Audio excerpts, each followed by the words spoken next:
Bismillahirrahmanirrahim. Assalamualaikum warahmatullahi wabarakatuh.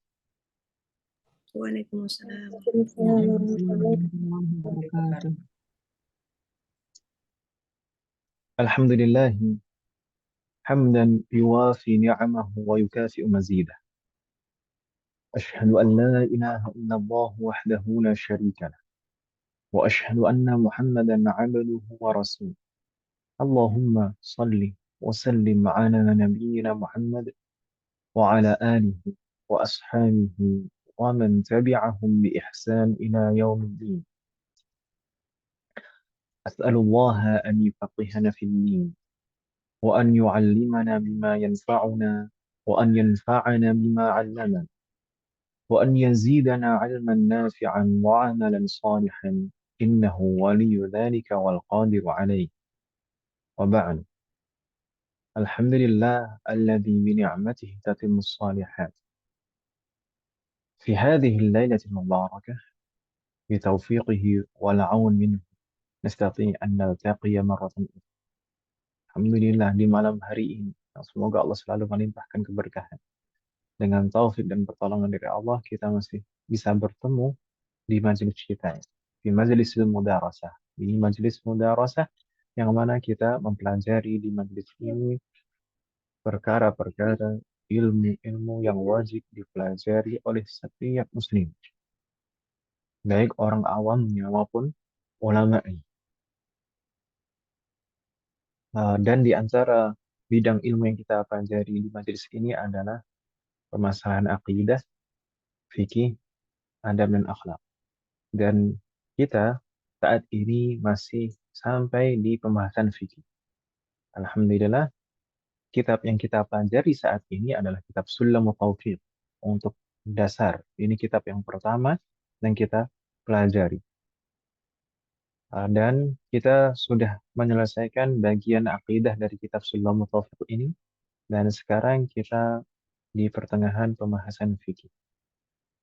Dan pembahasan yang sedang kita bahas mulai dari pekan lalu yaitu adalah pembahasan tayammum. Demikian Ibu ya. Wafaqanallah jami'an.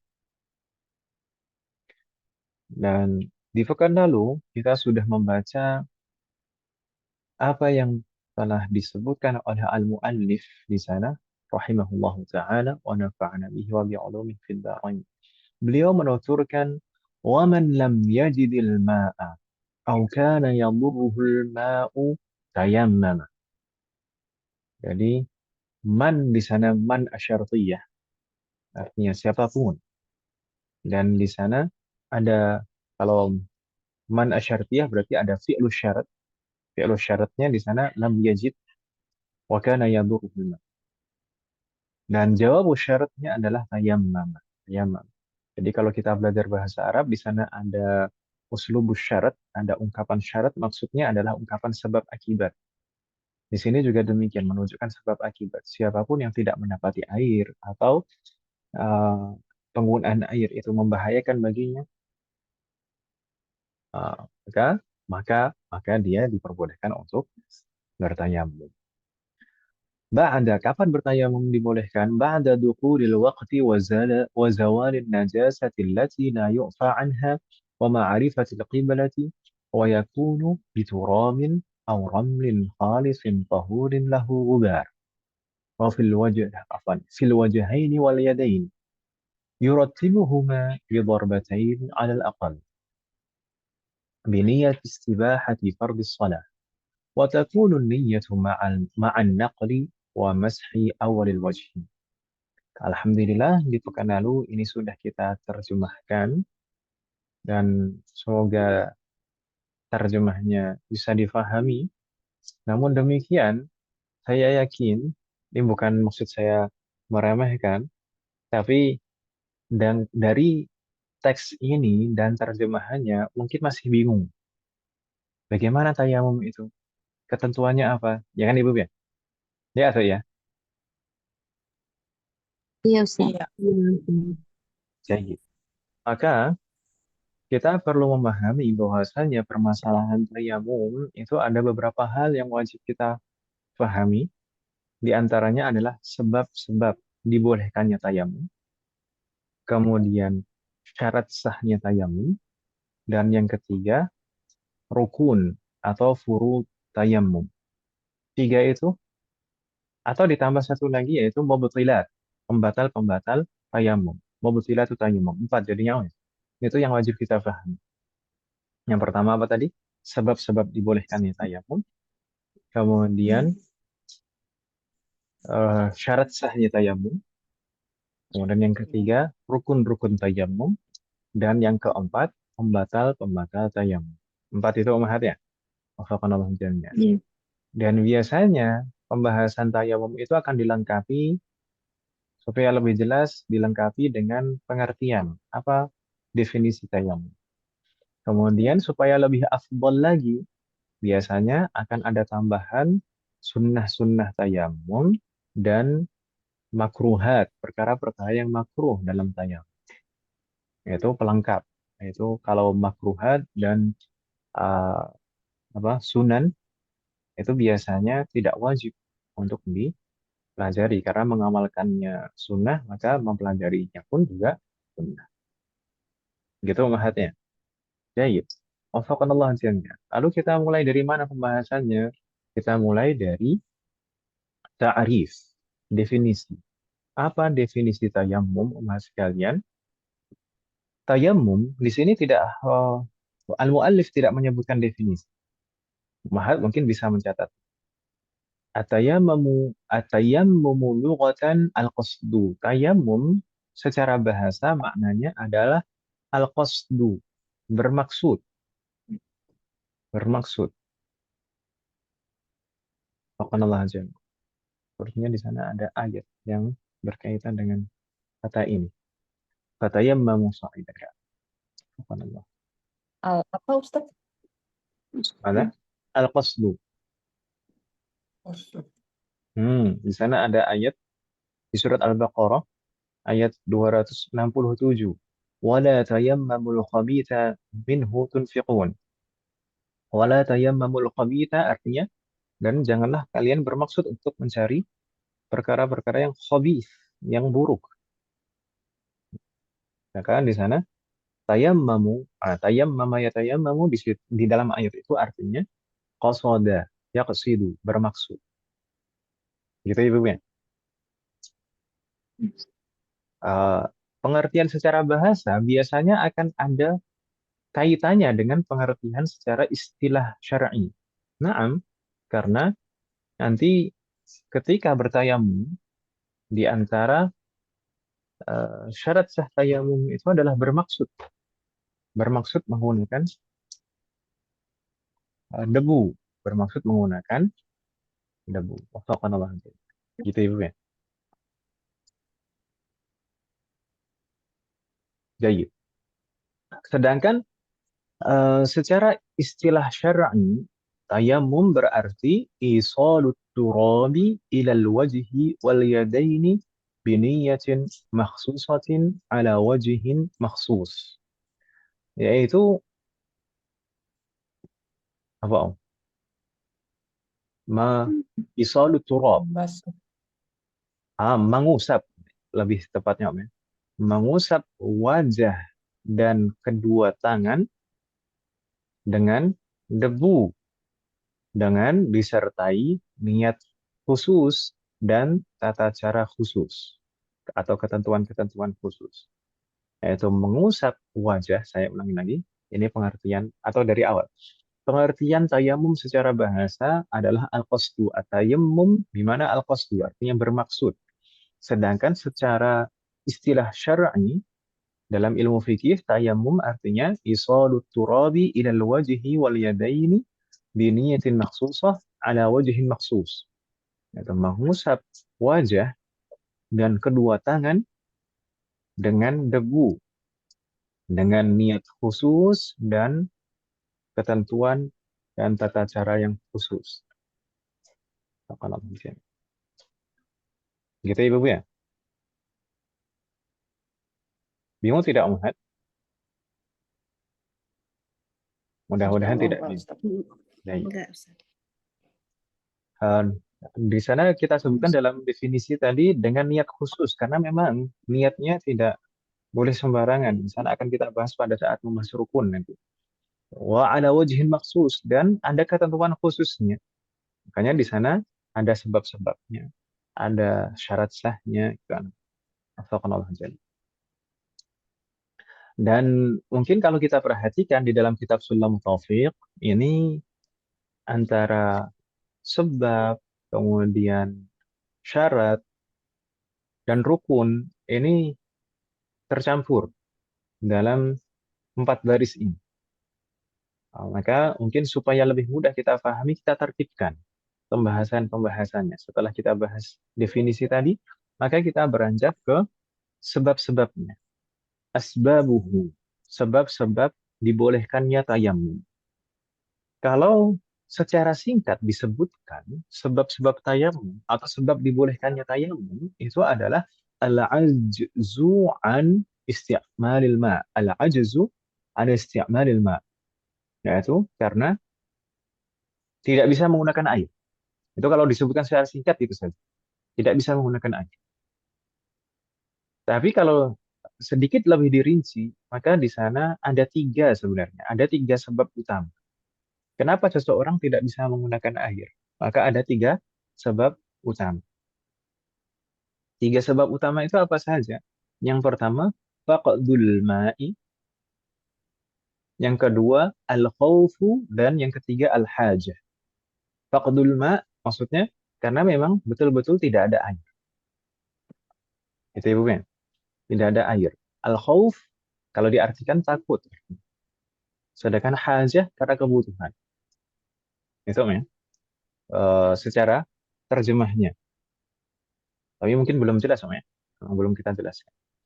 Faqdul ma artinya memang tidak ada air. Al-khawf artinya karena takut. Kemudian al-hajah karena kebutuhan. Ini kalau disebutkan sebab-sebab dibolehkannya tayamum secara singkat. Karena memang ada juga yang merincinya menjadi 7. Menjadi 7. Tapi kalau kita perhatikan, meskipun kita sebutkan secara rinci 7 itu, maka semuanya itu akan merujuk ke 3 ini. Di sana ada yang menyebutkan faqdun di dalam bait syair. Faqdun wa khaufun wa hajah. 3 itu sudah kita sebutkan tadi. 3. Wa idlaluhu. Idlal itu hilang. Jika airnya hilang. Maradun yashukku. Sakit. Sakit itu ada khauf maksudnya. Khauf. Karena kekhawatiran. Wa jabirah wa jirah. Jabirah itu kemarin sempat kita singgung. Jabirah itu apa? Semacam perban atau penutup luka. Dan jirah itu luka. Itu kalau disebutkan secara rinci ada 7. Tapi sebenarnya semuanya terringkas dalam 3 tadi. Faqdul ma. Faqdul ma itu maksudnya gimana? Memang betul-betul tidak ada air. Kehilangan air. Entah itu memang dia sebelumnya membawa air kemudian hilang airnya. Atau dia dari awal tidak membawa air dan tidak mendapati air di tempatnya. Gitu kan Ibu ya? Fakunallahu jami'. Tapi kalau kita rinci lagi, tidak ada air, kondisi seseorang tidak ada air, ini bisa dalam kondisi yakin, yakin memang tidak ada air. Yakin memang betul-betul tidak ada air. Kalau memang betul-betul yakin tidak ada air, baik yang dibawanya atau di daerah di mana dia berada di sana, maka langsung dia boleh tayamum.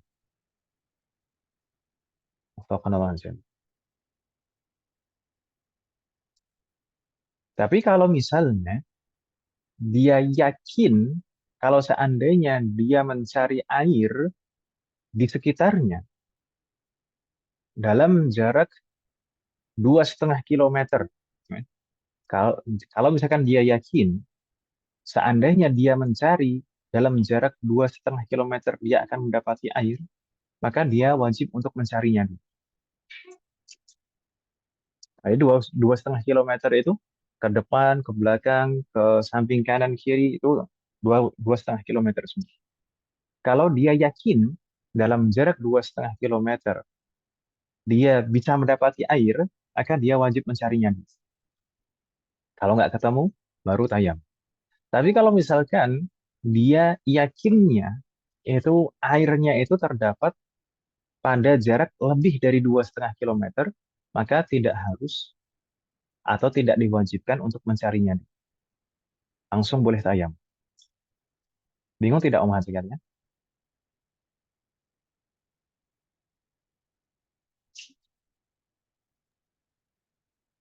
Halo? Iya, Jarak Ustaz. dua Iya, Ustaz. setengah. Jarak Tapi dua kalau setengah. kondisi di perkotaan kan sepertinya mudah air ya, Ustaz. Nah, berarti kalau di perkotaan, kalau misalkan eh, perkiraan kita ada air di area 2,5 kilometer, maka kita harus mencarinya dulu. Kalau memang ternyata betul-betul nggak ada, baru boleh tayam. Gitu, Om. Ya? Wadah Mahat. Tapi kalau Ada kita insya Allah. yakin, kalau kita yakinnya airnya itu ada di jarak lebih dari 2,5 kilo, maka langsung boleh tanpa harus mencarinya dulu. Langsung boleh tayam. Ini sebab yang pertama. Jadi, tadi apa sebab yang pertama, Mas sekalian? Tidak ada air. Tidak ada air ini Baik. bisa karena kehilangan, awalnya bawa air kemudian hilang, atau memang dia berada di daerah yang tidak ada air. Dan dengan rincian yang kita sebutkan tadi. Kemudian sebab yang kedua apa Mas sekalian? Al-khawf, takut. Takut di sini seperti apa contohnya? Contoh takut di sini bisa takut eh, misalnya dia tidak membawa air, tapi dia tahu di suatu tempat itu ada air. Namun untuk mencapai tempat itu dia takut di sana misalkan ada begal, itu maka dia diperbolehkan untuk tayamum. Karena kalau dia tahu hanya di sana ada air dan untuk ke sana di sana ada begal, maka boleh baginya untuk bertayamum. Atau di antara eh, bentuk khauf, takut juga adalah khauf wa atashi nafsihi wa rafiqihi wa hayawanin muhtaramin ma'ahu. Eh, oh bukan. Enggak, ini nanti masuk ke hajah ini. Afwan. Yang di antara bentuk takut juga adalah marad. Maradun yakhafu ma'ahu talafu nafsin. Sakit. Sakit. Sakit ini juga masuk kategori takut, khauf. Karena sakit yang diperbolehkan untuk tayamum itu bukan setiap sakit, bukan semua sakit. Sakit yang diperbolehkan untuk tayamum itu sakit yang bagaimana? Yaitu sakit yakhafu ma'ahu talafu nafsin au udwin au fawata manfaati udwin. Yaitu sakit yang kalau misalkan menggunakan air maka dikhawatirkan akan menghilangkan nyawanya atau menghilangkan anggota tubuhnya, rontok, atau membuat anggota tubuhnya lumpuh, misalkan seperti itu, atau penggunaan air ini dikhawatirkan akan menimbulkan penyakit baru yang lain, atau menambah rasa sakit yang sudah ada, atau memperlambat penyembuhan, atau menimbulkan rasa sakit yang sangat tidak tertahan.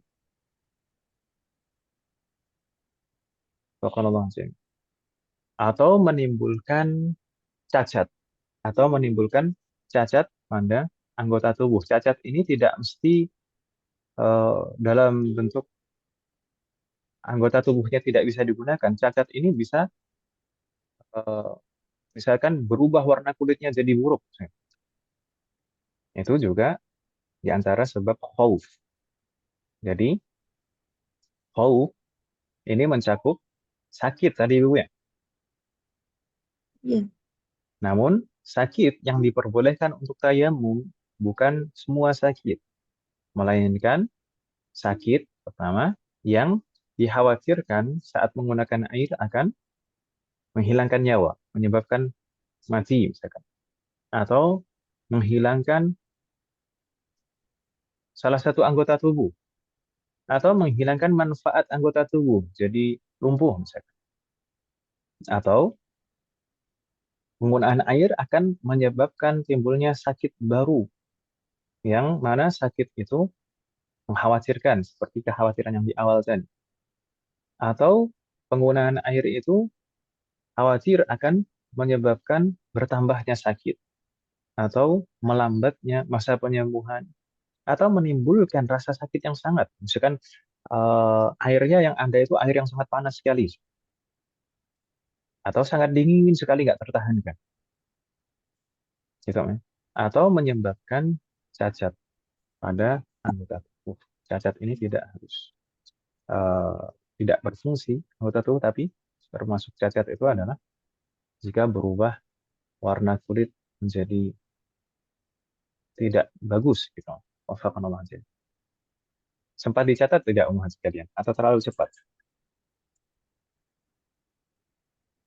Empat terus dicatat. Wafaqanallah azim. Jadi ini tadi sebab yang keberapa? Sebab dibolehkannya tayamum yang kedua, yaitu al-khauf. Al- Ikan ibu ya. Yang pertama tadi faqdul ma, tidak ada air. Tidak ada air tadi kita sebutkan gambaran-gambarannya. Kemudian al-khauf yaitu takut, kita sebutkan tadi juga di antara bentuk takut itu misalkan karena takut di perjalanan ada begal untuk menuju tempat air, atau juga di antara bentuk takut, takut karena sakit ini tadi yang kita sebutkan di antara. Wafaqanallah jami'an. Berikutnya, sebab yang ketiga apa mas sekalian? Al-hajah. Al-hajah di sini maksudnya apa? Kebutuhan. Kebutuhan itu seperti apa bentuknya? Misal, khauf wa atashi nafsihi wa rafiqihi wa hayawanin muhtaramin ma'ahu.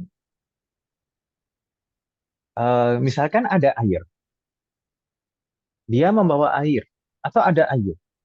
Namun air ini hanya cukup untuk minum, baik minum dirinya sendiri, atau minum dengan temannya, atau minum bersama dengan makhluk hidup yang muhtaram, yang terhormat. Kalau air itu hanya cukup untuk minum, tiga tadi, untuk minum dirinya sendiri, atau temannya yang bersamanya, atau makhluk hidup lain yang terhormat, seperti misalnya dia perjalanan itu membawa keledai atau onta misalkan, atau kuda misalkan. Airnya ini hanya cukup untuk minum dirinya sendiri dan kudanya atau hewan peliharaannya itu. Maka di sana tidak diwajibkan untuk berwudu, tapi dibolehkan baginya untuk bertayamum. Itu maksudnya. Karena kalau misalkan dipaksakan itu airnya digunakan untuk berwudu, maka tidak ada air minum yang dia minum. Maka khawatir nanti akan membahayakan nyawa. Baik nyawanya dia sendiri atau makhluk di sekitarnya tadi. Ya. Atau makhluk yang terhormat. Makhluk yang terhormat. Berarti di sana ada makhluk yang tidak terhormat. Nah, di antara makhluk yang tidak terhormat atau tidak dimuliakan, itu ada enam. Yaitu misalnya, enam itu apa saja? Yang pertama, orang yang meninggalkan sholat. Orang yang tidak meninggalkan sholat. Ini bukan muhtaram. Apa Ustaz? Dari awal Ustaz diulang. Dari awal yang mana, Om? Dari salam tadi, Om. Dari yang itu habis yang makhluk hidup yaitu binatang hewan peliharaan misal keledai itu tadi Ustaz apa? Saya ketinggalan. Jadi kalau seseorang misalkan membawa air yang mana airnya itu hanya cukup untuk minum dia sendiri atau orang yang bersamanya atau hewan peliharaannya tadi, keledai atau kuda, kan, maka tidak diwajibkan baginya untuk berwudu, tapi dibolehkan baginya untuk bertayamum. Kenapa? Karena airnya itu kalau dipaksakan untuk berwudu, maka tidak ada air minum yang bisa diminum. maka kan mengkhawatirkan keselamatan nyawanya kalau seperti itu. Maka diutamakan air ini untuk minum. Sedangkan untuk bersuci, boleh baginya untuk mengambil rukhsah, mengambil keringanan tayamum. Baik. Kemudian tadi kita bahas hayawanun muhtaram, makhluk hidup yang terhormat atau yang dimuliakan, yang mulia. Maka di sana kebalikannya, ada makhluk hidup yang ghairu muhtaram, yang tidak dimuliakan. Maka kalau misalkan di sana ada makhluk hidup yang tidak dimuliakan, yang ghairu muhtaram, maka tidak dihitung. Tidak dihitung di sana. Itu Ibu ya. Kalau misalkan bawa air cukup untuk minum dia sendiri dan cukup untuk wudhu. Nah, meskipun dia membawa misalkan hayawan ghairu muhtaram, makhluk hidup yang tidak dimuliakan, maka tidak dihitung, tidak dianggap. Yang penting dia cukup untuk minum dirinya sendiri dan untuk wudhu dirinya sendiri, maka dia harus wudhu. Makhluk hidup yang tidak dimuliakan atau ghairu muhtaram, tidak terhormat itu apa saja? Siapa saja atau apa saja? Yang pertama adalah orang yang meninggalkan sholat. Meninggalkan Itu sholat secara makhluk hidup mutlak. yang tidak orang Makhluk hidup yang tidak dimuliakan, yang tidak terhitung dalam keringanan tadi, rukhsah, penggunaan air tadi.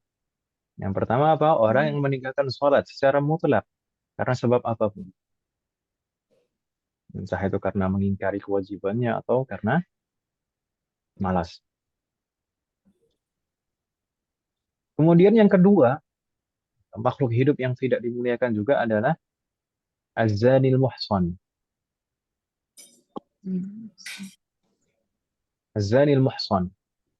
Az-zanil muhsan pezina yang mukallaf. Mukallaf itu dalam artian dia berakal, balik, dan dia merdeka dan sudah pernah menikah dan berhubungan dalam pernikahan yang sah. Untuk pezina yang muhsan itu bukan muhtaram, bukan makhluk hidup yang dimuliakan. Maka tidak diperhitungkan dalam keringanan tadi. yang Kemudian yang pernah menikah, ketiga, yang menikah Ustaz? Yang pernah menikah atau yang menikah aja? Yang pernah menikah ya Ustaz ya? yang pernah menikah dan berhubungan dalam pernikahan yang sah tersebut, gitu ya.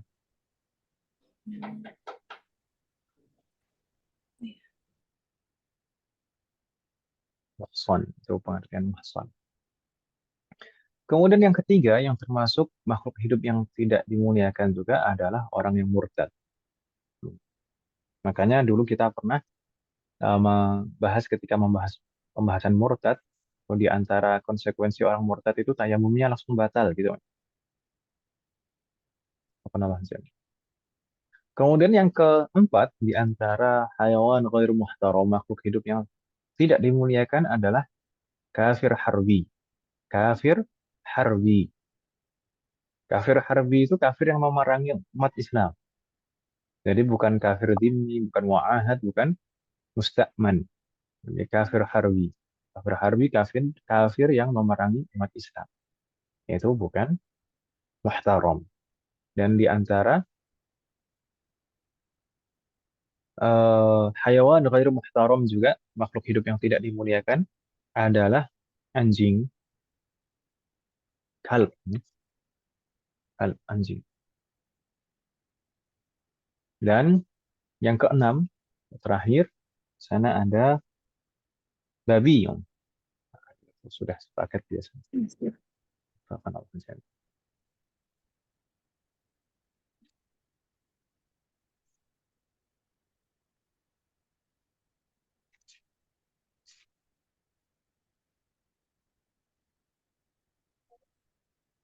Itu mahatnya. Baik. Berarti tadi sebab-sebab dibolehkannya tayamum ada berapa umat sekalian? Secara singkat kita sebutkan ada tiga tadi. Yang pertama faqdul ma, tidak ada air. Yang kedua al-khawf, karena takut atau khawatir. Dan yang ketiga adalah al-hajah, karena kebutuhan. Hal min soal, ada pertanyaan mahasiswa sekalian? Di dalam kitab Sulam Taufiq, di sana disebutkan secara singkat di baris pertama, waman lam yajidil ma'a au kana yadurruhul ma'u tayammama. Seakan-akan yang disebutkan oleh al-mu'alif hanya dua. Ya kan Ibu ya? Di sana siapapun yang tidak mendapati air.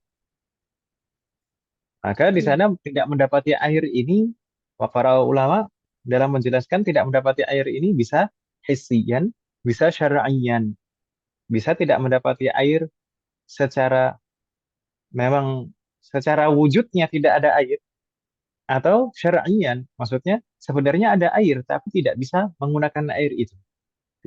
Gitu ya. Nah, jadi masuk di sana sebab yang pertama faqdul ma dan al-hajah. Berarti yang waman lam yajidil ma ini masuk faqdul ma dan al-hajah. Wa kana yadurruhul ma sedangkan ini adalah khauf. Gitu ya, Bu ya. Oleh Mahat, Ada, insyaallah. jayyid. Wafaqnallah jami'an. Kalau tidak ada pertanyaan, berarti kita lanjutkan umat sekalian. Kita lanjutkan ke bahasan berikutnya, yaitu syurutu sihhati tayammum. Syarat sahnya tayammum.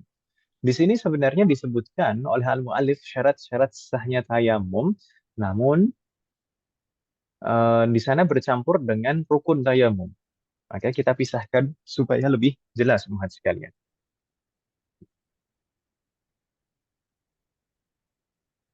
Baik, umat sekalian silahkan dicatat. Syarat sah tayamum yang pertama adalah hendaknya bertayamum dengan tanah atau turab. Sebagaimana di sana disebutkan oleh al-mu'alif wa yakunu biturabin aw ramlin. Hendaknya bertayamum dengan tanah. Dan wujud tanahnya apapun, yang penting tanah. Mau warnanya apapun, bentuknya bagaimanapun, makanya di sana disebutkan biturabin aw ramlin, dengan tanah atau pasir. Pasir pun juga boleh sebenarnya. Yang penting ada debunya. Begitu ya, Bu ya? Bukan pasir yang tanpa Iya. debu, sudah dicuci. Subhanallah. Jadi boleh tidak bertayamum dengan tepung misalkan?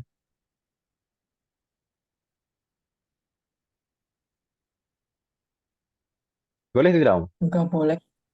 Ya Enggak boleh. boleh kali. Bertayamum dengan semen. Nggak boleh, Om ya? Nggak Enggak, boleh. bukan Tidak tanah boleh. ya. Bukan tanah. Harus tanah, Om ya? Harus tanah. Subhanallah.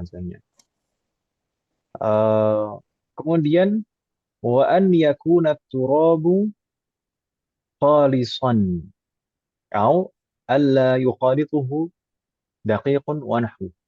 Khalis di sini disebutkan oleh al-mu'allif wa yakunu biturabin aw ramlin khalis. Khalis di sini maksudnya apa? Murni. Maksudnya tanah tersebut tidak tercampur dengan benda lain. Misalnya tercampur dengan tepung, tercampur dengan semen. Ah, kalau misalkan tanah tersebut tercampur dengan benda lain seperti tepung dan semen tadi, maka sudah tidak bisa digunakan untuk bertayamum. Jadi harus khalis. Wa an yakuna khalisan. Wa an yakuna turabu khalisan. Hendaknya debu yang digunakan adalah debu yang murni. Begitu Ibu ya?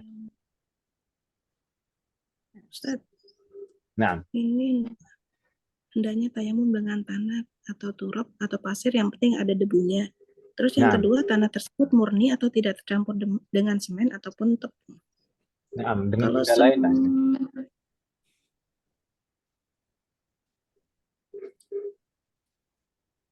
debu juga kan dari itu ya Sat ya, istilahnya dari alam kan gitu Sat ya. Nah, yang murni ya, Kalau semen asli. mungkin apa karena udah semen karena mungkin udah tercampur dengan bahan lain kali ya Sat ya. Semen itu olahan, olahan, dan Iya. itu bukan asli bentuknya seperti itu. Yaitu dibuat dihaluskan seperti itu, kan gitu kan? Iya, betul.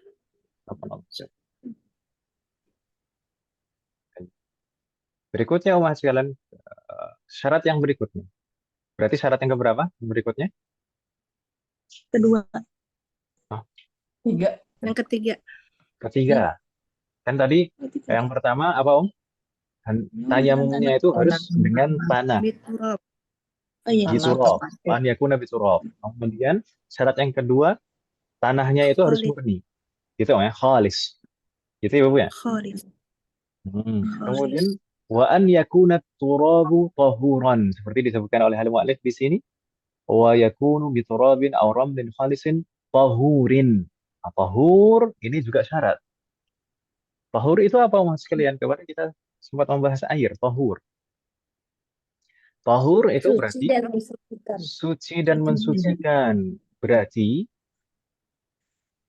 debu atau tanah yang digunakan itu harus tanah yang suci.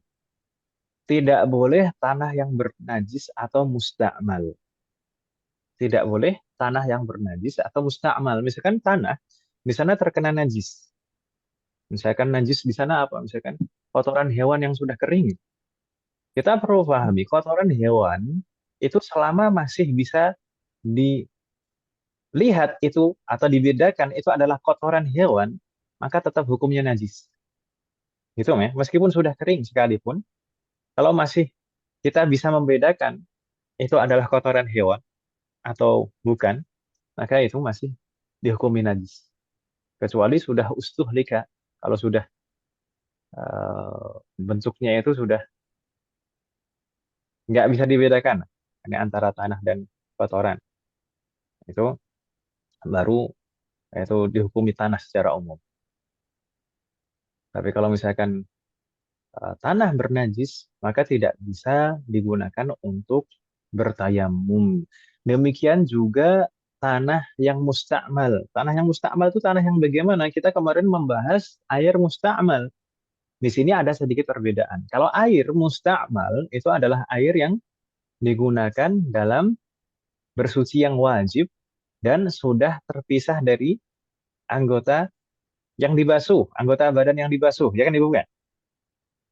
Iya. Itu kalau air. Tapi kalau tanah atau debu, musta'mal, dianggap musta'mal selama dia menempel pada anggota tayamum atau terjatuh berguguran dari anggota tayamum. Jadi meskipun masih menempel, debu atau tanah meskipun masih menempel pada wajah atau tangan itu sudah dihukumi musta'mal. Berbeda dengan air. Air kalau masih menempel pada anggota wudhu itu belum dihukumi musta'mal, masih suci mensucikan. Bisa dibedakan umat sekalian di sini? Kebalikannya berarti Ustaz ya. Nah, Kebalikannya ya. nah. Tapi kalau sudah terpisah dari anggota yang diusap atau dibasuh, maka sama-sama sudah musta'mal, baik air maupun debu. Gitu ya, Bu ya?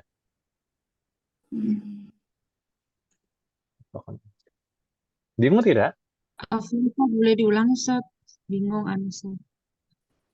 Sokonallah aja. Jadi justru yang mustakmal untuk tanah itu yang nggak boleh digunakan ya Ustaz.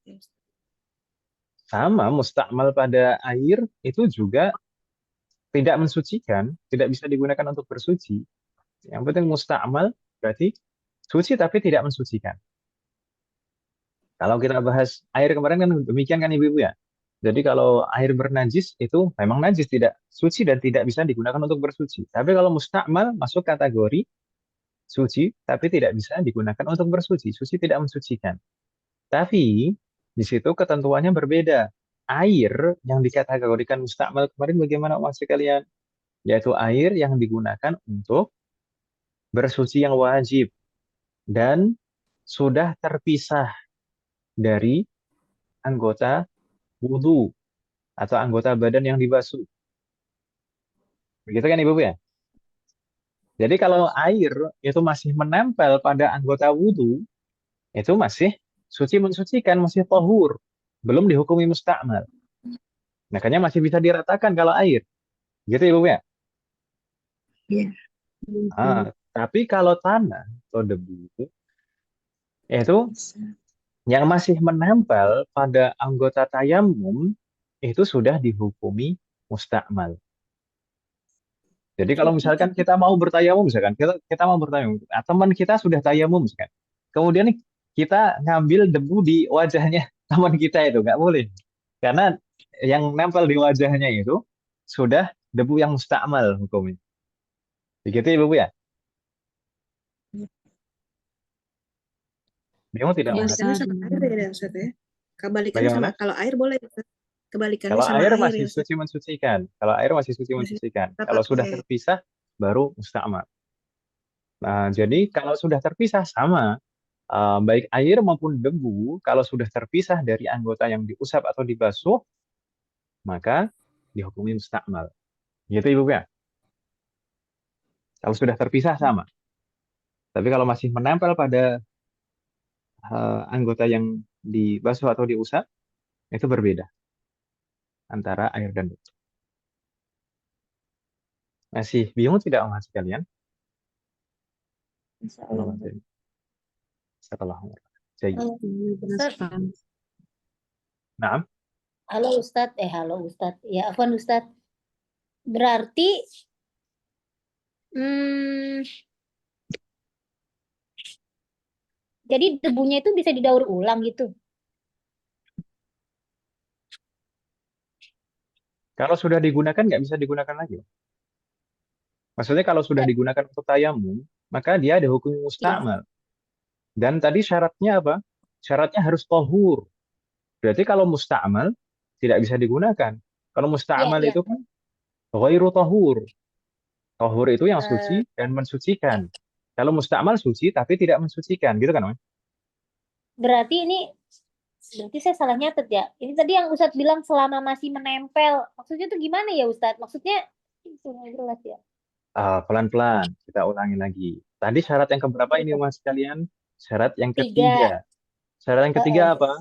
Debu atau tidak tanah boleh yang tanah yang digunakan najis dan adalah tanah. tanah, pelan-pelan.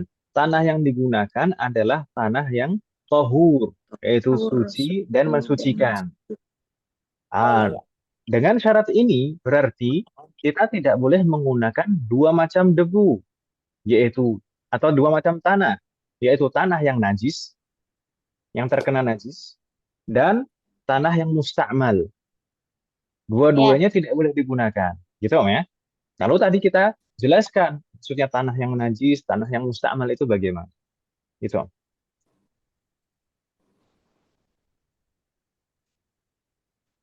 Jadi yang mustakmal tidak bisa digunakan untuk tayamum lagi, Ibu ya. Qadhi wa Mahat, oh bingung iya, tidak? Pak. Iya. Terus Ustadz tadi ngomong-ngomong menempel maksudnya gimana itu hubungannya? Oh, itu tadi Debu. saya menjelaskan debu dikategorikan atau tanah dikategorikan mustakmal itu tanah yang bagaimana? Tanah yang Eh, dikategorikan mustakmal adalah tanah yang masih menempel pada anggota tayamum dan tanah yang sudah terpisah, berguguran, jatuh setelah digunakan untuk tayamum. Dua itu hmm, masuk kategori jadi tanah itu mustakmal. kategorinya tanah mustakmal ya. Nah, dan itu Oh iya tidak iya iya. boleh digunakan untuk tayamum. Sebentar, ini saya ralat tulisan. Oke oke.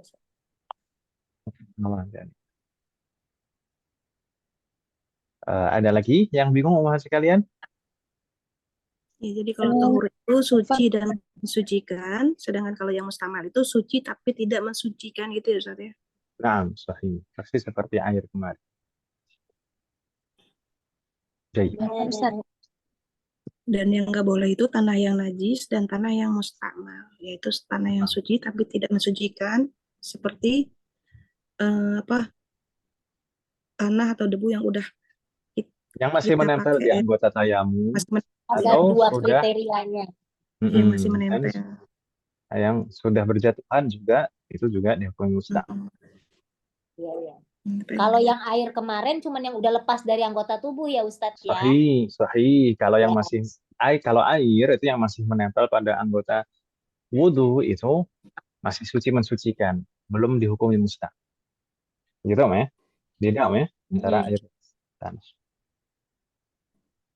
Jadi, kita lanjutkan Om Ahad. Ya. Izin bertanya, Ustaz. Apa Bu? Izin bertanya. Naam, tafadhali. Kalau apa tanah mustakmal itu apa? Kalau kita mau tayamum kan 2 kali tepukan ya Ustaz ya. Nah, Apakah eh, tepukannya itu harus berbeda tempat? Karena kan ada, kemungkinan kan masih ada debu yang menempel di apa telapak tangan kita itu. Jadi memang di debu sana ada mustakmal. yang menganjurkan demikian. Karena untuk ihtiyatan, untuk jaga-jaga, maka hendaknya di sana mengambilnya itu dari bagian tempat yang berbeda. Hmm, Nah, Wafaqnallah jami'an. syukran. Afwan. Meskipun sebenarnya sebenarnya mengambil yang pertama itu niatnya adalah mengambil loh sebenarnya. Niat mengambil itu belum dihukumi musta'mal. Ketika nempel di tangan, itu kan niatnya mengambil. Kemudian diusapkan pada wajah. Maka debunya itu sudah terpakai di wajah. Sedangkan tangannya harusnya sudah bersih lagi. Tapi Ditepuk-tepuk. sebenarnya, mm, itu sebenarnya nggak masalah. Tapi Tapi ikhtiyatan, maksud tapi jaga-jaga untuk itu biasanya ada yang menganjurkan demikian, ngambilnya dari tempat yang berbeda. Selain juga karena sebab kalau tempat yang pertama tadi debunya sudah diambil, gitu kan? Ya? Debunya sudah diambil, mungkin debunya sudah habis gitu. hmm, Taib. Tapi Tahallah kan ini ada yang sekali tepuk aja Ustaz ya. Ada yang tayamum sekali tepuk untuk muka dan tangan juga boleh kan Ustaz? tidak boleh, Om. Tidak boleh. Dua kali Jadi untuk mengambil, dua kali mengambil itu sudah paling minimal. hmm, Kalau kurang dari itu, maka itu berarti usapan untuk yang kedua nanti bisa jadi itu adalah debu yang musta'mal. oh iya. sama ini saya ini ya Ustaz pakainya yang itu Ustaz. Yang metode metode sekali tepuk untuk muka dan telapak tangan Ustaz. Malah aja. Sekali mendayung 2-3 pulau terlampau. Iya Ah, dokter. apa nama? Kalau saya bisa di nanti kita bahas. Baik, berikutnya, Om Haji sekalian syarat yang berikutnya berarti syarat yang keberapa? 4. Yang keempat. Syarat yang keempat apa Om Haji sekalian? An yaksidat turab, yaitu menyengaja untuk mengambil tanah atau debu. Menyengaja untuk mengambil tanah atau debu. Berarti penggunaan tanah ini harus dengan sengaja umat sekalian. Kalau seandainya ada debu yang sampai pada anggota tayamum tanpa sengaja, kemudian dia berniat, itu tidak sah. Misalkan orang berjalan di area terbuka atau di gurun pasir misalkan, kemudian karena angin yang kencang, kemudian di sana anginnya itu membawa tanah atau debu yang banyak, gitu kan. Kemudian debu-debunya itu menempel di mukanya. Kemudian berniat untuk bertayamum, maka tidak sah seperti itu. Karena debunya itu menempel bukan karena dia sengaja. Gitu ya, Bu ya. Waduh, Muhammad. Oh, Jadi Wadih. Berarti syaratnya niat adalah gitu Ustaz ya. bukan niat nanti ada sendiri. Niat itu ada di dalam hati. Niat Hmm. ini dalam rangka apa gitu. Kalau niat seperti itu maksudnya. Tapi Oh, kalau di berarti sini perbuatan gitu Ustaz ya. Perbuatannya berarti ya. menyengaja untuk mengambil tanah atau debu. Gitu kan. Iya. Asalkanallah jami'. Jayid. Syarat berikutnya berarti syarat yang ke-5 Muhammad ya. Hmm, iya. Nah, di sini disebutkan oleh al-mu'alif bidarbatain. Bidarbatain. Alal aqal. Yaitu mengambil debu atau tanah yang digunakan untuk mengusap wajah dan kedua tangan dengan 2 kali mengambil. Mengambilnya dengan 2 kali mengambil. Mengambil tanah dengan 2 kali mengambil. Tidak boleh hanya sekali. 2 kali itu paling minimal, Mas sekalian. Makanya di sini ditegaskan alal aqal. Disebutkan bi ini alal aqal. Darbah itu sebenarnya artinya pukulan, tapi sebenarnya tidak harus pakai mukul-mukul, tepuk-tepuk tidak, Om ya. Yang penting menempelkan, mengambil tanah atau debu. Nah, yang pertama, bisa tata caranya bisa begini, Mas sekalian. Pada umumnya, mengambil tanah yang pertama itu dengan dua tangan bisa sedikit dipukulkan seperti ini, kemudian digunakan untuk membasuh wajah, semua area wajah harus tercangkup.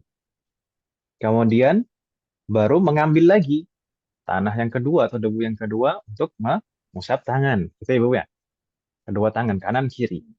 Atau bisa juga misalnya mengambil yang pertama, mengambil tanah atau debu yang pertama, kemudian tangan kanan kita gunakan untuk mengusap wajah sampai rata. Tangan kanan saja. Sedangkan tangan kiri kita gunakan untuk mengusap tangan kanan. Tersisa tangan kiri yang belum diusap, berarti berarti otomatis ngambil debu yang kedua. Nah, untuk mengusap tangan kiri. Itu boleh, dua-duanya boleh. Yang penting mengambil debunya 2 kali. Paling minimal. Tidak boleh kurang dari 2 kali. Begitu Ibu ya? Wadih Muhammad.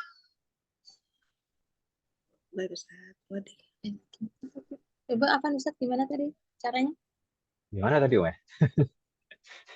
Kalau yang pertama Iya itu pertama tepok-tepok gitu.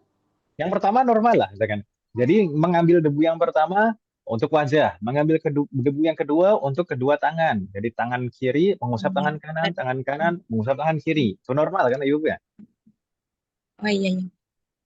Normal. Sedangkan untuk yang kedua, mengambil debu yang pertama, tangan kanan untuk mengusap wajah sampai rata. Kemudian tangan kiri mengusap tangan kanan. Tersisa tangan kiri belum diusap. Maka mengambil debu lagi dengan tangan kanan untuk mengusap tangan kiri. Berarti sama, tetap 2 kali mengambil debu minimal 2 kali. Gitu ya, Bu ya? Yes. Wafaqanallah.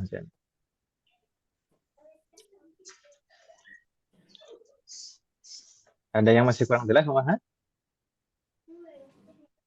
Waduh, insyaallah. Waduh. Jadi, alhamdulillah. Berikutnya, syarat yang berikutnya, umat sekalian, an yuzilan najasata awalan. Hendaknya sebelum mulai bertayamum membersihkan diri dari najis terlebih dahulu. Di sini disebutkan oleh al-muallif wa zawalin najasati allati la yu'fa anha. Ini syarat. Hendaknya menghilangkan najis terlebih dahulu sebelum memulai tayamum. Selama najis itu bukan najis yang ditolerir gitu. Kalau najisnya adalah najis yang ditolerir mungkin tidak masalah, tidak dibersihkan di sana. Tapi kalau najisnya bukan najis yang ditolerir, bukan dimaafkan, maka wajib dibersihkan terlebih dahulu sebelum mulai tayamum.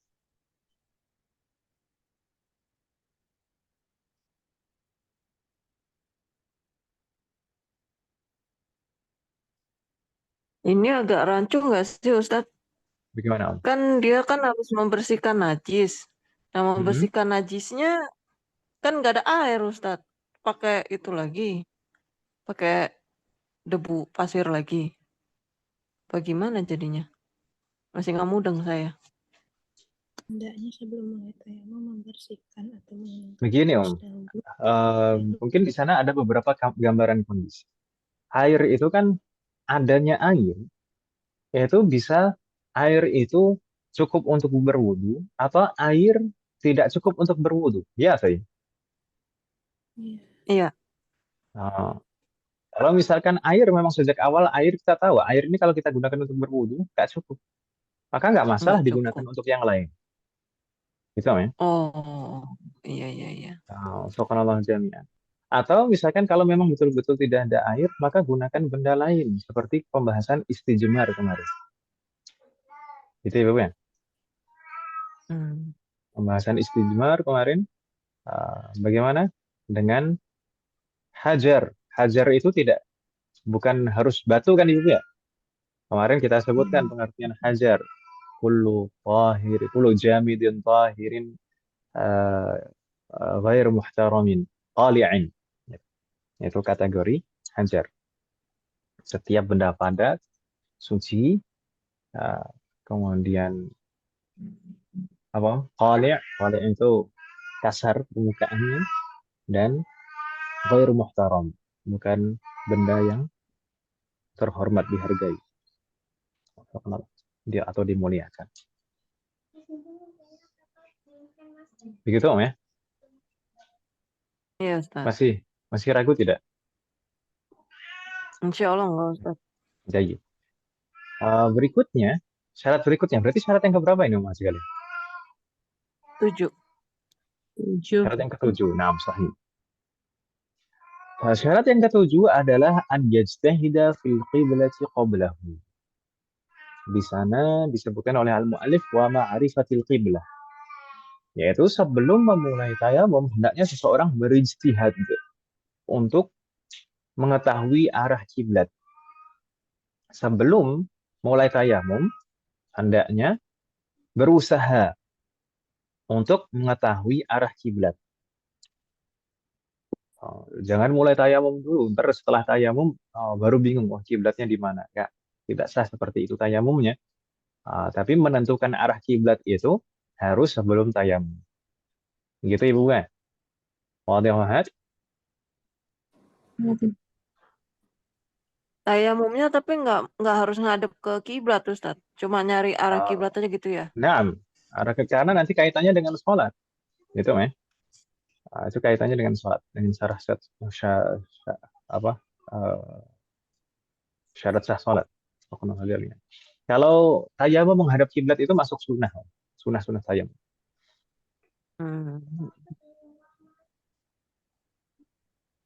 Jadi kalau misalnya kita nggak melaksanakan istilahnya langsung tayamum tanpa mengetahui arah kiblat, itu apa Ustadz nanti? Apa istilahnya ada Tayamumnya tidak sah. dikarenakan Tayamumnya apa tidak sih, sah. Ustadz? Karena ya ini menentukan arah kiblat itu syarat sahnya tayamum. Syarat sahnya tayamum. Kenapa kok jadi syarat sahnya tayamum? Karena mengetahui arah kiblat itu nanti kaitannya dengan syarat sah sholat. Sedangkan tayamum itu adalah listibahati sholat. Tayamum itu tujuannya untuk apa?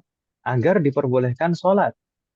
Kalau sholatnya saja nggak tahu kemana, kenapa kok tiba-tiba istibahatus sholat gitu? Kok tiba-tiba dia melakukan sesuatu agar diperbolehkan sholat? Orang sholatnya aja belum tahu mau kemana. Gitu kan, Weh? Walaupun istilahnya ada yang bilang ya apa? Enggak. Walu wajhaka syatral masjidil haram, misalnya gitu Ustaz. Misalnya kemanapun Iya, kamu kalau pergi, itu bisa kan jadi tahu kalau seperti itu konteksnya kan tahu bahwa arah Masjidil Haram di mana, gitu kan ya. Tapi kan kadang orang dalam kondisi safar, bepergian itu kan nggak tahu arah kiblat di mana. Ya, saya.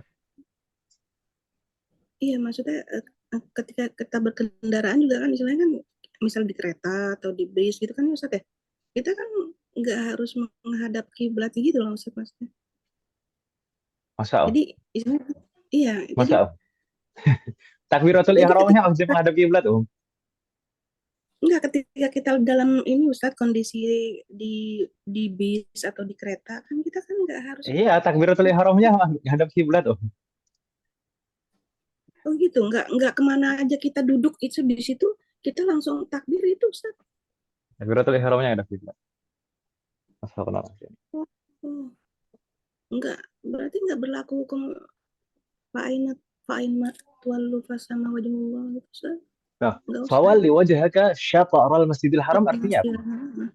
Maka arahkanlah wajahmu kepada fawalli wajhaka syatral Masjidil Haram, ke arah Masjidil Haram. Ke arah Masjidil Haram kok ke arah timur? Gimana, Om? Bukan. Fa'ainama tuwallu fasama wajhullah, kemanapun kamu istilahnya menghadap itu adalah tadi Ustadz. Jadi landasan untuk kita ketika safar itu kita bisa istilahnya langsung melakukan Iya, sholat. itu berlaku untuk selain rukun-rukun yang wajib menghadap kiblat. Karena di sana ada rukun-rukun yang wajib menghadap kiblat, ada rukun-rukun yang tidak wajib menghadap kiblat. Gitu, Om ya. Jadi bahkan kalau misalkan dalam keadaan berjalan, seorang safar zaman dulu safar itu berjalan. Berjalan, sholat dengan berjalan boleh kalau safar, jalan kaki maksudnya. Meskipun gerak dia, tapi kalau dia dalam kondisi safar dengan berjalan kaki, dia boleh sholat dengan jalan kaki. Tapi dalam beberapa rukun dia wajib menghadap kiblat, berhenti menghadap kiblat, takbir Allahu Akbar, kemudian dia misalkan jalannya ke arah timur, dia kemudian jalan, membaca Al-Fatihah sambil jalan. Kemudian tapi ketika ruku dia menghadap kiblat lagi, sujud menghadap kiblat lagi. Kemudian jalan lagi. Itu nggak masalah. Gitu, Om. Baru dengar saya. Barakallahu aja. Jadi ada rukun-rukun yang harus menghadap kiblat, ada rukun-rukun yang boleh tidak menghadap kiblat saat safar. Gitu, Om ya. Afwan Ustadz, Nah, kita belum sampai bahas kalau Belum. lagi sholat. Belum kan? Ya udah. belum, Oke. belum. Nah, makanya bingung, Om ya. Iya, saya bingung ini. Nah, Oke, hal oke, apa? oke. Nah, ini kaitannya tadi dengan syarat tayamum apa umat sekalian tadi yang ketujuh ya. Hendaknya menentukan ya. arah kiblat sebelum mulai bertayamum. Bukan sebelum mulai sholat, tapi sebelum tayamum. Tentukan arah kiblat. Itu Ibu ya? Ini berusaha. Kalau berusaha belum tahu gimana? Ini kan ada kata-kata berusaha. Berusaha itu sampai ujung kemampuannya, Om. Gitu ya? Oke. Sampai ujung kemampuannya. Maka berusaha di sana bisa dengan melihat alam, bisa dengan melihat bangunan-bangunan seperti yang dilewati misalkan, bisa dengan bertanya kepada orang lain, macam-macam, bisa melihat matahari, bintang, dan seterusnya, atau arah angin. Ya. Jayid. Ijtihad. Wafakanallah. Berikutnya syarat yang keberapa umat sekalian? Ke-8.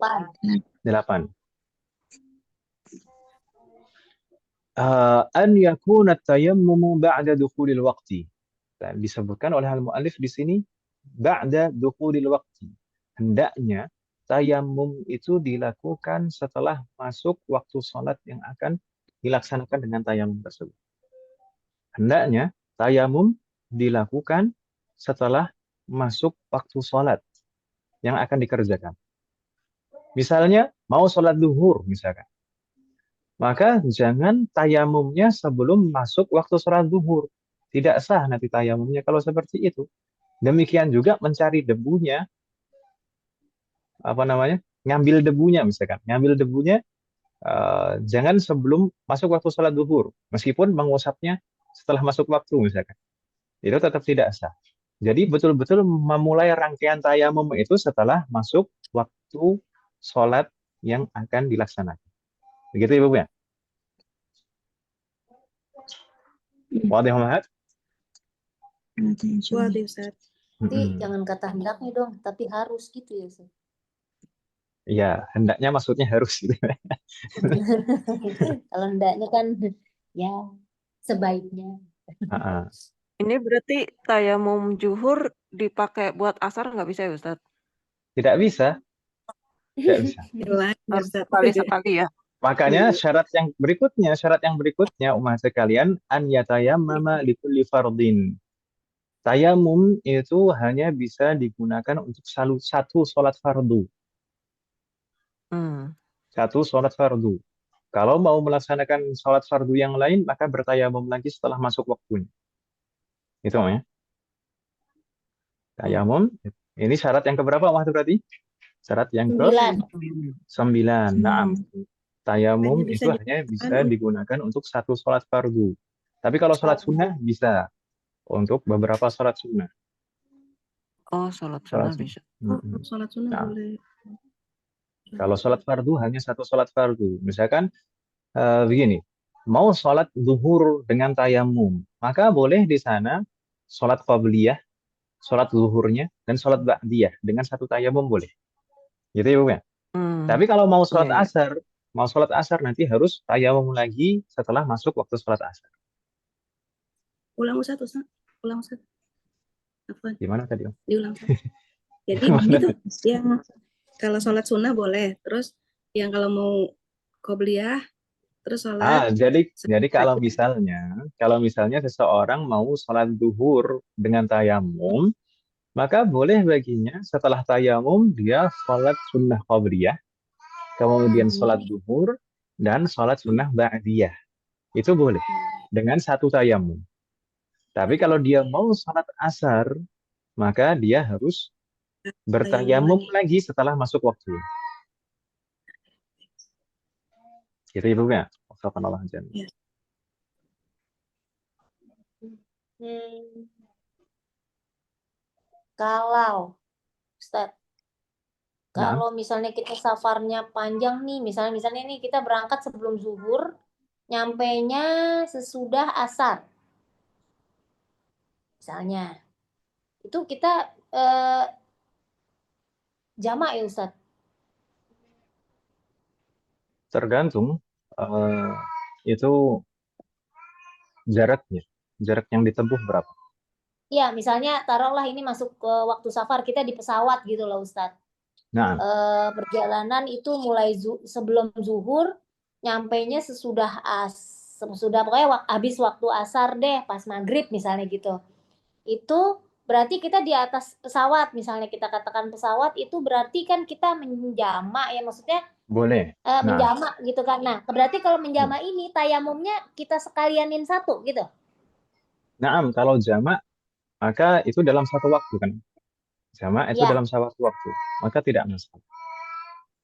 Kalau jamak Ya dalam berarti satu waktu maka tidak masalah. walaupun itu menggabungkan dua sholat fardu ya Ustadz. Karena itu kondisi khusus di sana mengawalkan atau mengakhirkan menjadikan satu waktu kan, Om ya. Jadi kaitannya dengan waktu. Nah, Oh, berarti kaitannya sama waktu ya. Kalau ya ini tadi yang syarat ini kan satu sholat fardu.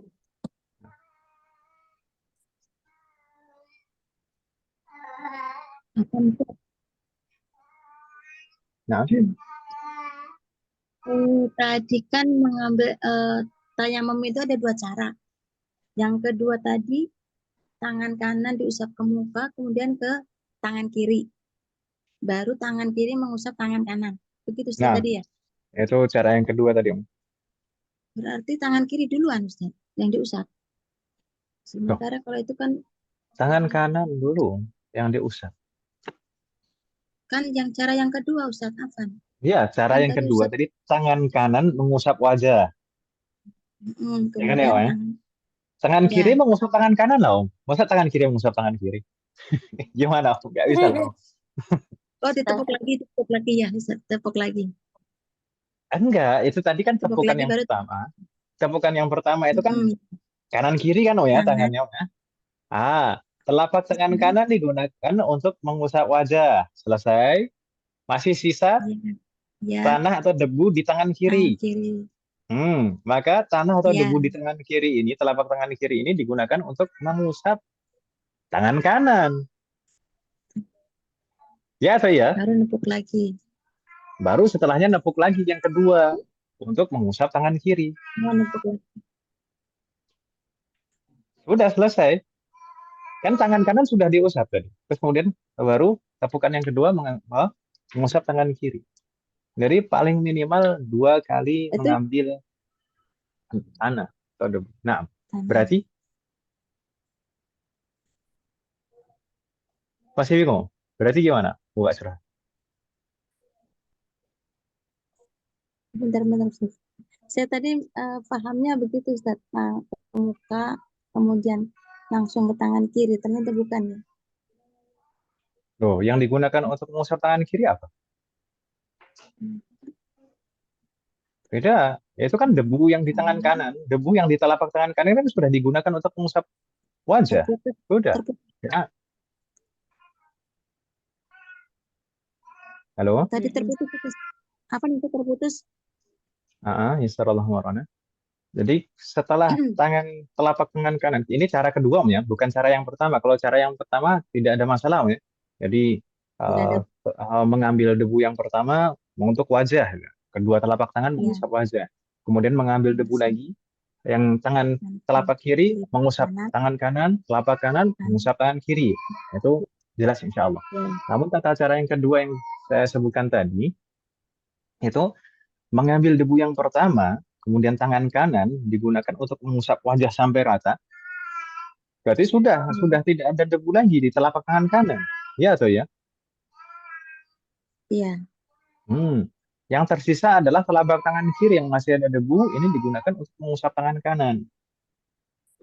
Sudah kan ya, debunya sudah habis di telapak tangan, tersisa tangan kiri yang belum Kiri. diusap. Maka ngambil debu yang baru dengan telapak tangan kanan untuk mengusap tangan kiri. Oh, iya, iya. Apa? Baik, Ustaz. Iya. Baru nyambung.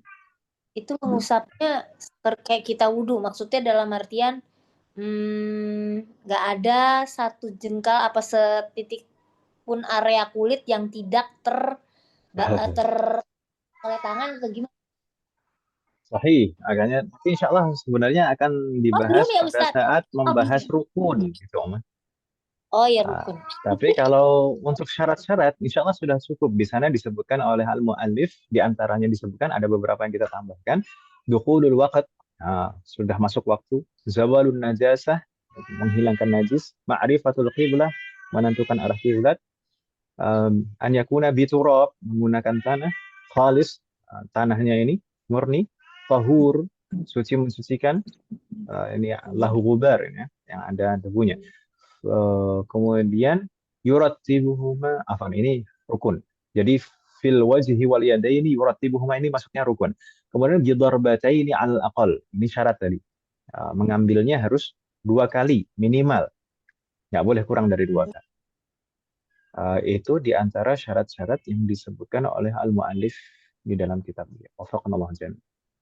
Adapun sisanya yang disebutkan oleh al-mu'allif di sana maka masuk kategori rukun. Rukun-rukun tayamum.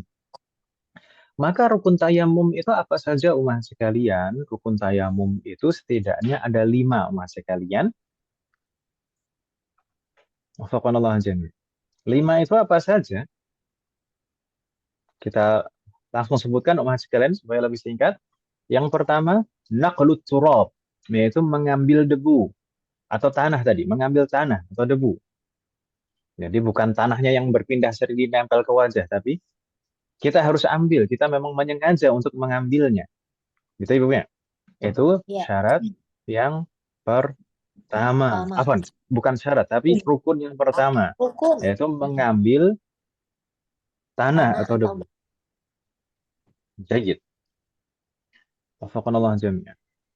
Kalau misalkan tadi gambaran, misalkan ada angin kencang, kemudian angin itu membawa tanah atau debu, itu juga sebenarnya boleh kalau kita menyengaja, misalkan menengadahkan atau membentangkan tangan kita seperti ini di angin, kemudian ada debu yang menempel di tangan kita melalui angin tadi. Itu sebenarnya juga nggak masalah seperti itu. Intinya menyengaja untuk mengambil debu. Gitu Ibu ya. Jadi tidak harus tanah atau debu yang menempel di suatu benda. Tidak. Berikutnya, rukun yang kedua adalah niat. Rukun yang kedua adalah niat.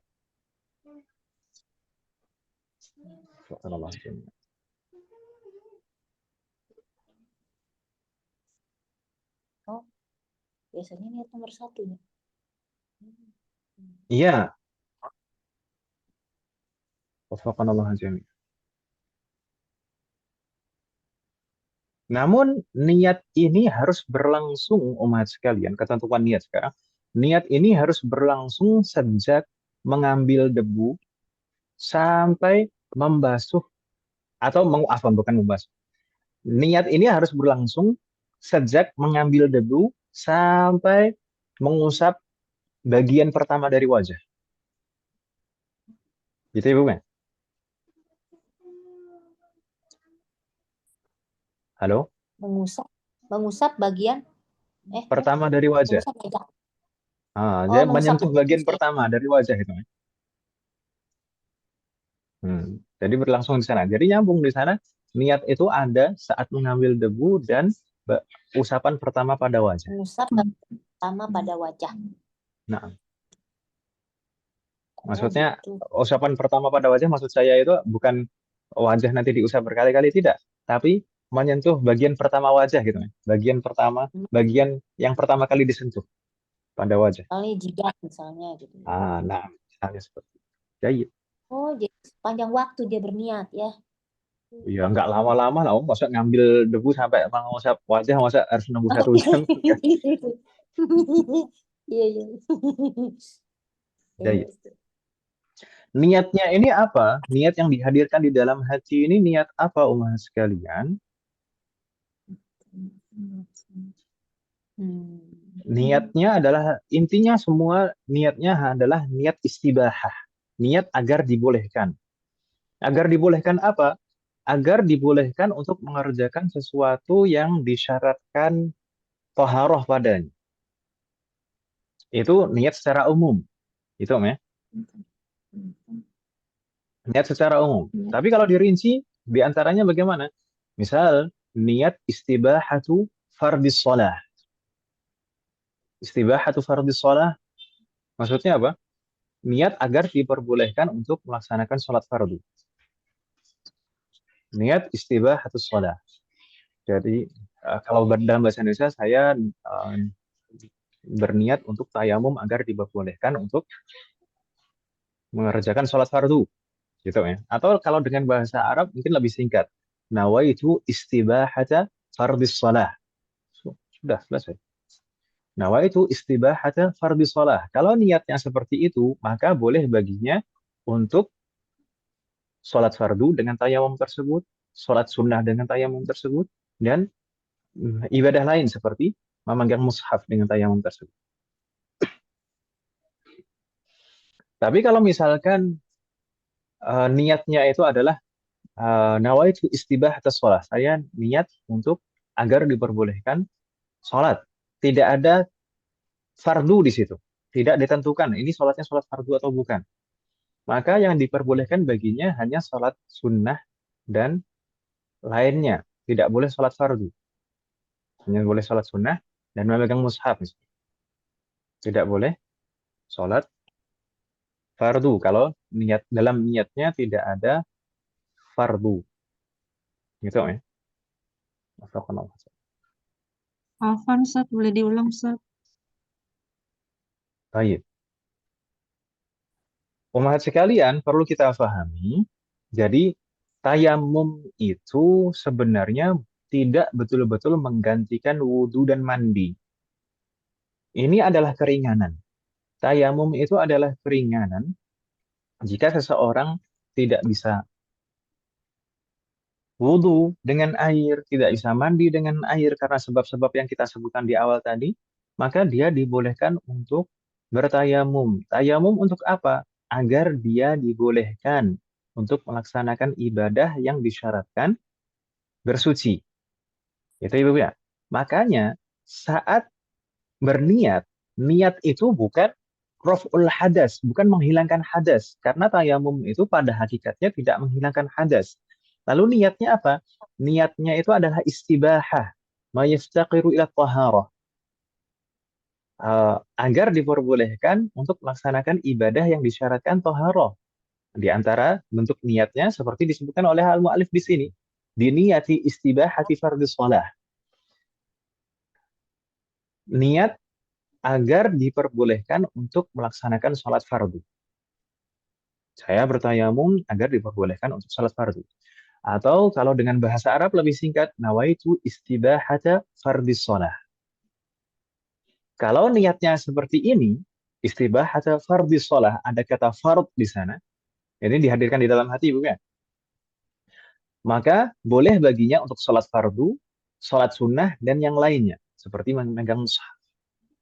Boleh semua. Kalau niatnya nawaitu istibahata fardhis shalah. Dihadirkan di dalam hati. Saya berniat untuk agar diperbolehkan melaksanakan sholat fardu. Boleh sholat fardu, sholat sunnah, atau yang lain. Tapi kalau misalkan niatnya istibahatus shalah, pokok tidak ada kata fardu di sana, saya niat agar diperbolehkan sholat. Tidak ditentukan sholatnya sholat apa, fardu atau bukan. Maka yang diperbolehkan baginya dengan tayamum tersebut hanya sholat sunnah dan yang lain seperti memegang mushaf. Gitu Om ya? Tawaf. Nah, Ustaz, Ustaz, Jayid. Ustaz, barakallahu fikum.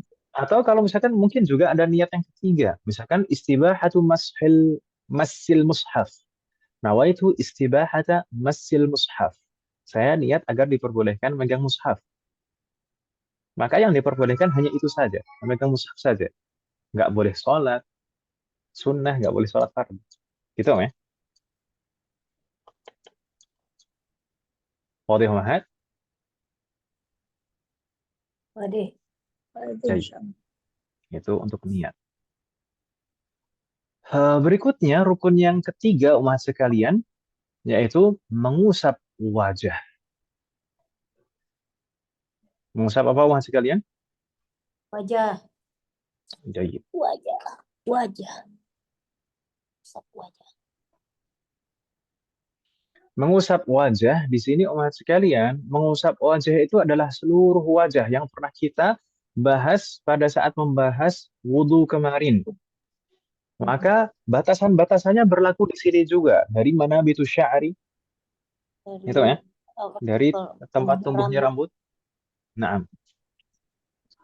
sampai Kiri kanan bawah telinga. dagu. Sampai bawah dagu. Nah, dari telinga ke telinga, gitu kan Ibu ya?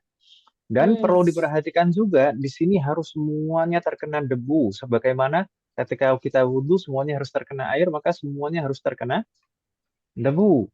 Maka di sana diperhatikan, di sana misalkan lekukan-lekukan mata, kemudian lekukan kanan kiri hidung, termasuk juga bawah hidung. Seringkali di sini, seringkali orang terlewat saat tayamum, makanya seringkali disebutkan peringatan di kitab-kitab fikih itu, bawah hidung ini sering terlewat saat tayamum.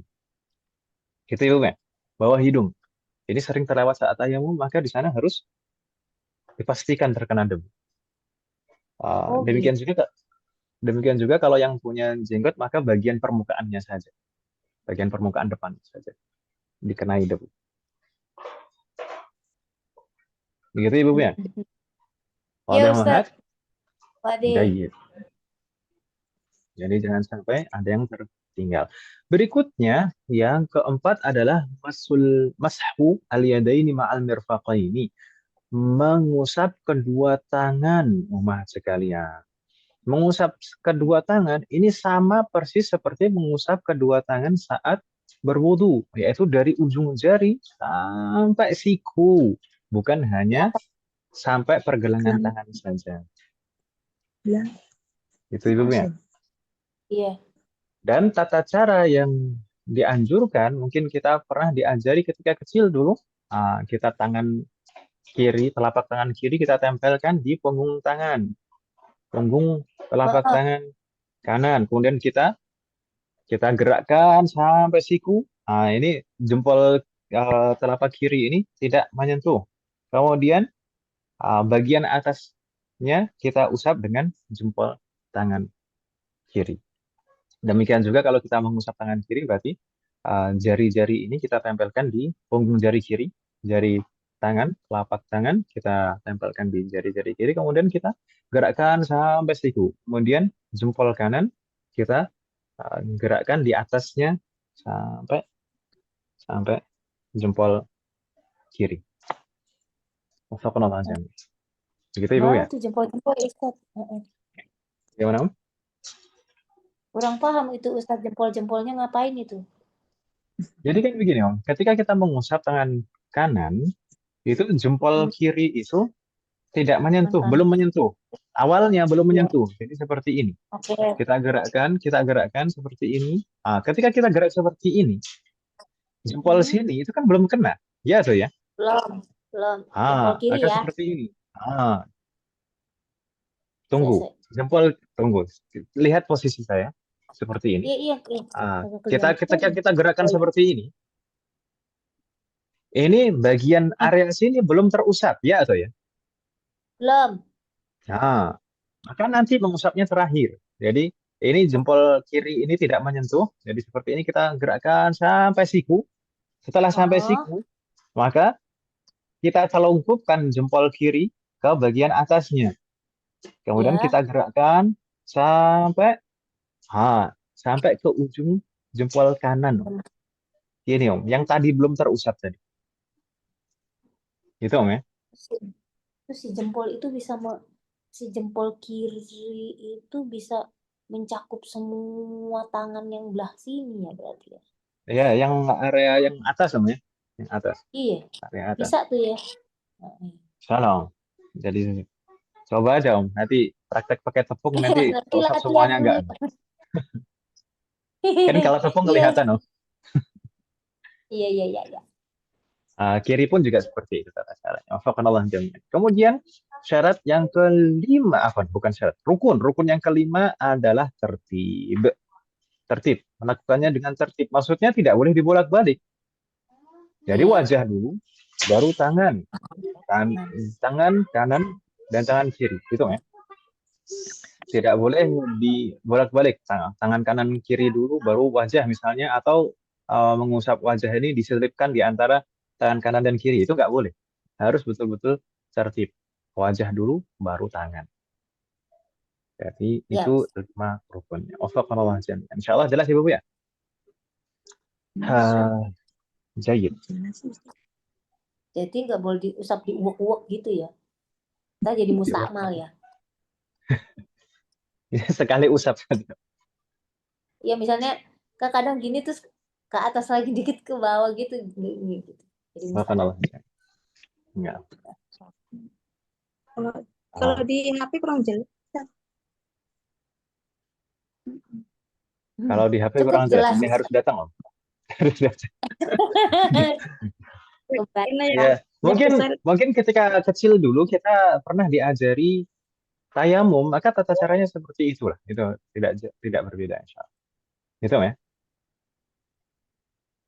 Jadi mungkin saya nanti kalau misalkan kurang jelas nanti bisa dilihat rekamannya. Jadi seperti ini tak jari-jari tangan kiri diletakkan di punggung jari tangan kanan. Kemudian digerakkan sampai siku. Ya. Pastikan kalau bisa sampai atas siku, melewati siku. Karena siku itu harus betul-betul terusap semuanya seperti dalam wudhu juga, ya kan Ibu? Kemudian setelah sampai siku, maka jempol kiri itu kita telungkupkan ke bagian atas tangan yang belum terusap tadi, kemudian kita gerakkan ke ujung sampai ujung punggung jempol kanan. Kurang lebih seperti itu. Kiri juga tata caranya seperti itu. Wafaqanallah. Ya gitu deh. Ya lain nggak kayak gitu.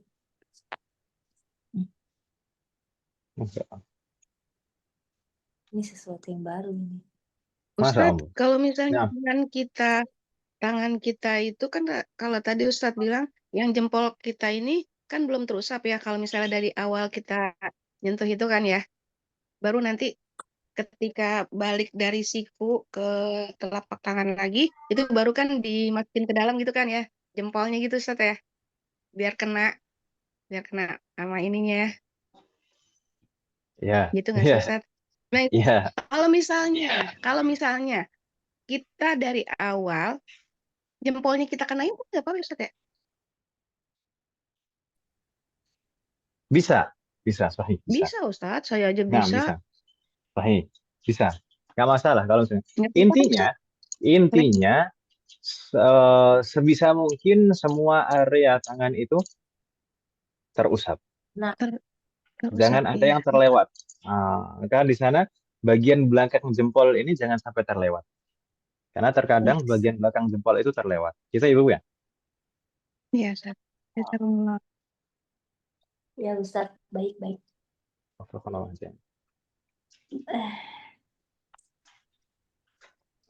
Ada pertanyaan lagi masih kalian? Kalau tidak ada pertanyaan lagi, mungkin kita cukupkan dahulu. Saya minta maaf ini sampai mungkin kelebihan waktunya seperempat jam lebih malah.